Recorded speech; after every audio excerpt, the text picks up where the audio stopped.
In early 17th century England, religious tensions simmered. Catholics faced harsh persecution under Protestant rule, their faith outlawed, and hopes for freedom crushed by royal intolerance. This oppression sparked a dangerous plan in the minds of a few passionate Catholic conspirators. Led by Robert Catesby, a group of determined men hatched a radical scheme to end their suffering, destroy the entire British Parliament. Their audacious plot would shake the very foundations of the kingdom and change history forever. Enter Guy Fawkes, a skilled military veteran with expertise in explosives. Converted to Catholicism and filled with revolutionary fervor, he became the key player in this daring mission. His role would make him an infamous figure for centuries to come. The conspirators' plan was brutally simple, yet incredibly ambitious. They would obliterate the government in one massive explosion, creating chaos that would allow Catholics to seize power. Their target, King James I and the entire Protestant leadership.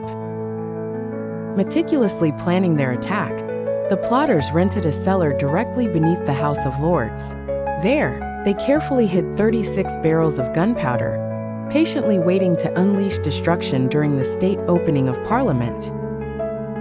The date was set, November 5, 1605. As the fateful day approached, the conspirators believed their moment of triumph was at hand. Guy Fawkes stood ready to light the fuse that would send Parliament sky-high and ignite a religious revolution.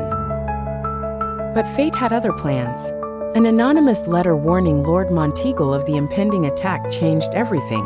This mysterious message set in motion a chain of events that would spell doom for the conspirators and their dreams of Catholic liberation. On the night of November 4th, authorities searched the Parliament cellars. There, they discovered Guy Fawkes guarding the massive gunpowder stockpile, poised to commit the most audacious act of terrorism in British history. The plot had been foiled. Fawkes was immediately arrested and subjected to intense interrogation. Initially defiant, he refused to reveal his co-conspirators' names, showing remarkable courage in the face of certain death. But the government's methods would soon break his resolve. Under torture, the full extent of the plot was revealed. The other conspirators were hunted across England, some killed in dramatic confrontations, others captured and imprisoned in the infamous Tower of London. Their grand scheme had crumbled. Swift and merciless trials followed. Found guilty of high treason, the plotters faced a gruesome fate: hanging, drawing, and quartering, a brutal execution reserved for the worst traitors. Their punishment would serve as a chilling warning to others. Guy Fawkes, the most famous of the plotters, met a slightly less horrific end. During his execution, he jumped from the gallows, breaking his neck and avoiding the full extent of the planned torture.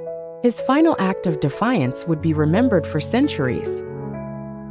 The Gunpowder Plot became a defining moment in British history.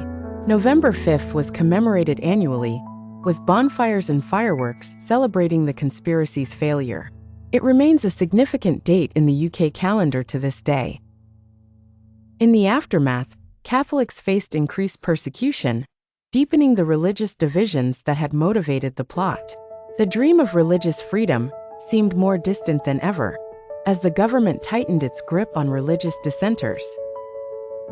Centuries later, Guy Fawkes would become an unlikely symbol of resistance. His image has been adopted by protest movements worldwide, transforming from a failed revolutionary to an icon of rebellion against oppression and tyranny.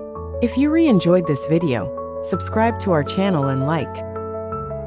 The Gunpowder Plot remains a fascinating chapter of history, showcasing the power of belief, the dangers of religious intolerance, and the fine line between revolution and terrorism.